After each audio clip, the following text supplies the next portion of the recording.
So this brings us to the next challenge that we've got to do in this project. So I'm going to zoom this back out and make these audio tracks a little bit smaller. So I was able to fix the audio in that one track. But now I need to put some background music into my project, namely at the beginning and at the end. But I'm going to, for the sake of illustration, I'm going to do it at the beginning, and then I'm also going to do it at the end. And I'm going to show you how to put different clips in and also how to avoid some audio problems that are fairly common. So the first thing that I'm going to do is I need to explain what these locks are.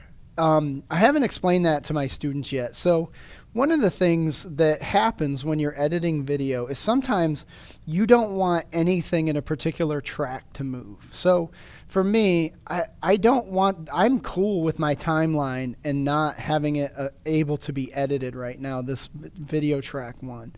So I'm going to lock it. The other thing is I don't want to edit audio track one either. And you notice when I clicked on those, these parallel lines, these parallel diagonal lines appeared. What that tells you as the editor is that these are untouchable right now. Like, you can't edit these at all. All right. So now that I'm kind of looking back and forth at the audio tracks, these are locked. And I'm locking them for a particular purpose right now. So the next thing that I'm going to do then is I'm going to expand my audio look just for a second. So how do you put music into this, and what should you consider when you're doing music, especially in an informative video? Well, for me, the music that I'm using is from a copyright, public domain, no attribution source, okay?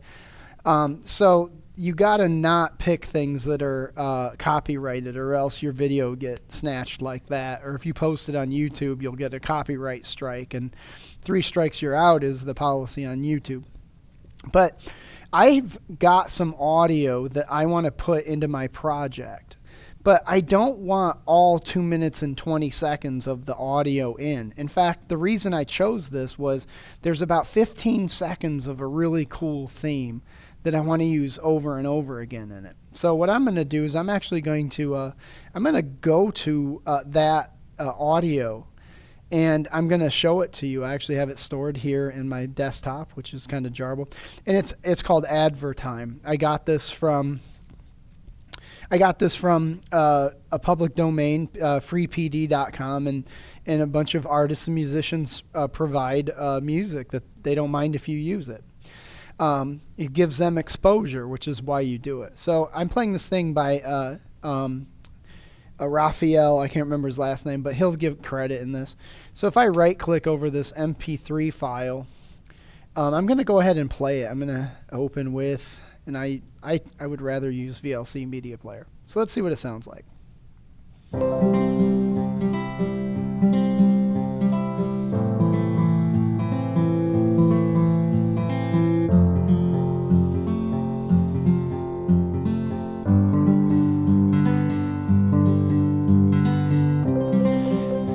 So I'm going to pause there because it gets to about the 13-second mark, and then it gets louder. And actually, if I forward to the end, it's way louder. Like, here's how busy the music is at the end. I don't want all that, okay? I just want this. I want this right here.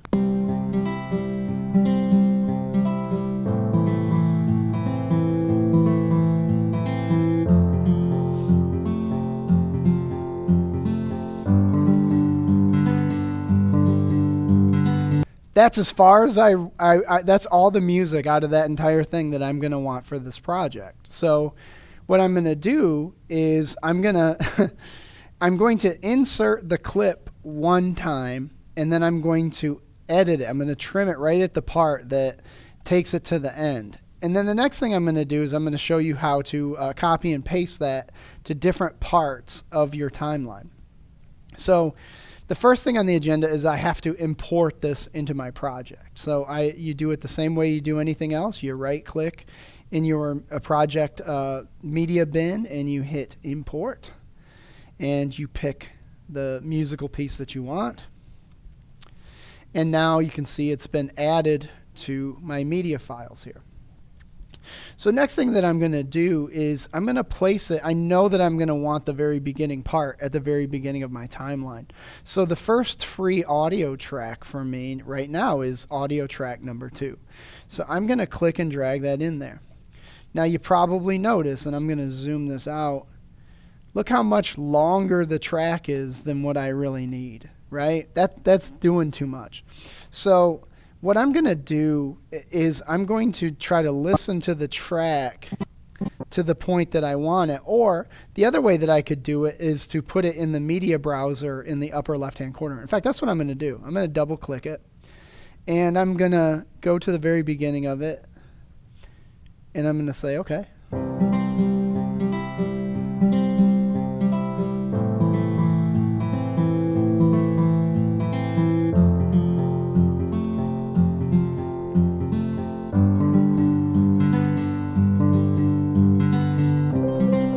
Okay, that's as far as I want this thing to go. And in fact, I want to take it back a couple of frames. So I just click on that.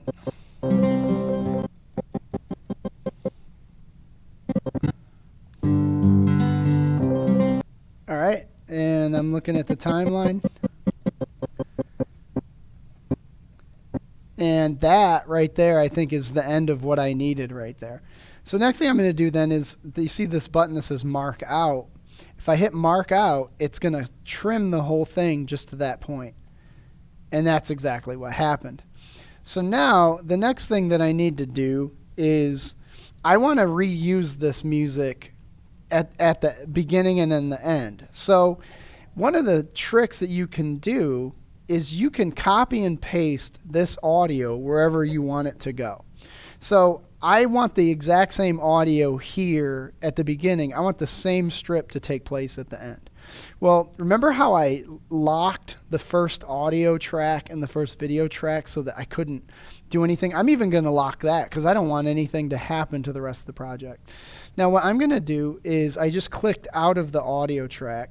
I'm going to click back into it.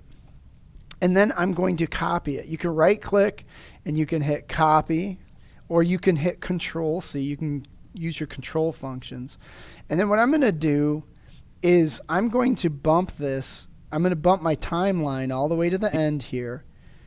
And I'm going to hit paste in that audio track. So the best way to do it at this point is to hit Control V. And notice that the audio track has this. It's already there already, right? But I'm going to slide it to where I really want it, which is approximately right there. So now I've got the audio in 2 different places. But let's see what it sounds like at the beginning.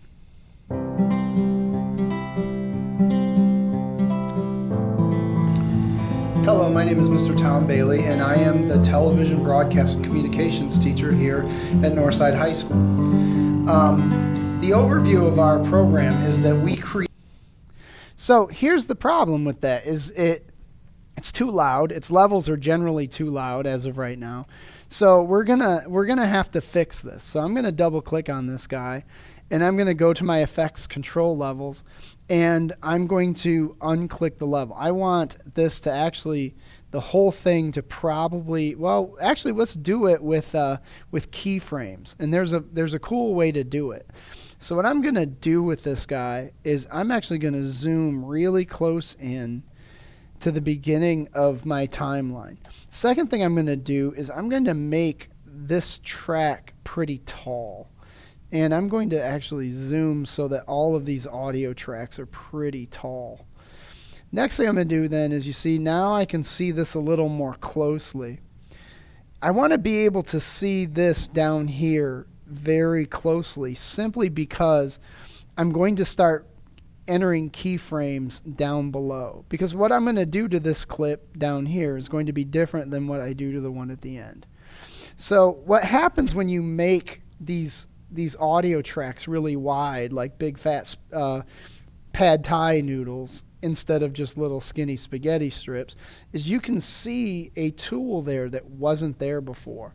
And that tool is known as the keyframe, the ability to add or remove keyframes.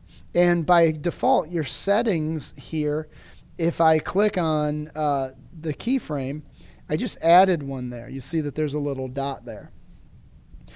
What I'm going to do is I'm going to scroll forward to the part where I want the volume to be its highest, because I'm going to actually do a crescendo effect. So I click and I've created a second keyframe. So what I'm going to do next is I'm going to take this first keyframe and I'm going to drag it all the way down. Secondly, remember how I felt the track was just too loud anyway? Well, I'm going to move this one a little bit down. And now I'm going to take it from the beginning, and let's listen to the difference. So notice the volume is already lower, and notice that it fades in pretty effectively. So what happens here then is I definitely want the volume to be lower than it currently is right there. So what I'm going to do is I'm going to click and make a new keyframe, and I'm going to flatten that line. And then the other part is I want that music to kind of fade out as I'm talking. So I'm going to set another keyframe right here, and I'm going to drag this guy down, and that's going to take the volume to 0, but notice the line goes up. So I'm going to go to the end of this track, and I'm going to add one more keyframe, and then I'm going to take that keyframe down to 0. And so all this audio right here won't be heard while it's being played. Only as it crescendos in, the volume will rise to about right here. It'll come back to about that point and stay consistent. And then as I start talking in the interview, it will fade out. So let's listen to what it sounds like if I go back to the beginning of the video.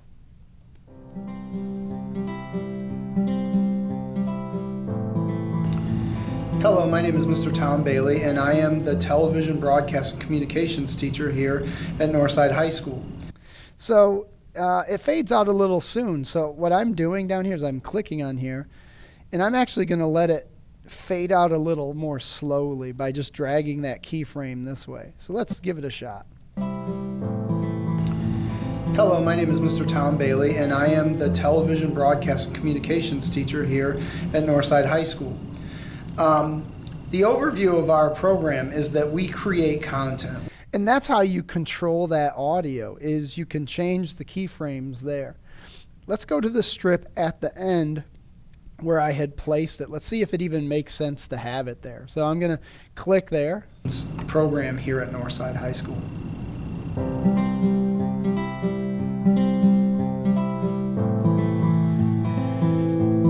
So similarly, I want to control this a little more. I want to start with, and now I pick it, and notice my tools are available. If I don't pick it, if I click out of it, let me click to a different track. Notice my tools aren't active. But if I click on this clip, I've created a keyframe, and I take it down. I'm going to have it crescendo in a similar way, so I make another keyframe. And the volume of the audio was a little too abrasive last time. So we're going to keep it down. We're going to set another keyframe over here. And then I'm going to set one last keyframe right there. And I'm going to fade this guy out. And so let's see how it looks at high school.